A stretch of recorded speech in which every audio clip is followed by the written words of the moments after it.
যাকে উপকার করবেন মনে রাখবেন সে একদিন একদিন আপনার পিঠের পিছনে মারবেই, আপনার পিছনে লাগবেই, আপনার বদনাম করবেই, আপনার দিকে চোখ উল্টা তাকাবেই, আপনার থেকে চোখ ফিরাই ফেলবেই। এটাই দুনিয়া, এটাই বাস্তবতা।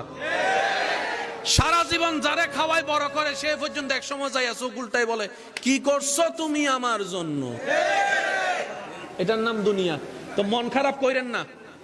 যখনই দেখবেন কোন বান্দা আপনার সেই করাটাকে উল্টা ভাবে দেখছে, আপনি সাথে সাথে আলহামদুলিল্লাহ বলে খুশি হয়ে যাবেন। কেন জানেন? বান্দা যখন তার শুকরিয়া না করে উল্টা করে, আল্লাহ পাক তখন ওই বান্দার জন্য যা করেছেন তার চাইতে ডবল আপনার জন্য করা শুরু করবে। সেজন্য আমি বলি কি, বান্দার থেকে নিয়েন না, সবকিছু বান্দার থেকে নিয়ে নি না। স্বামী হিসেবে বউয়ের কাজ করে যান, বউ হিসেবে স্বামীর কাজ করে যান, করে যান। বলেন না ভাই?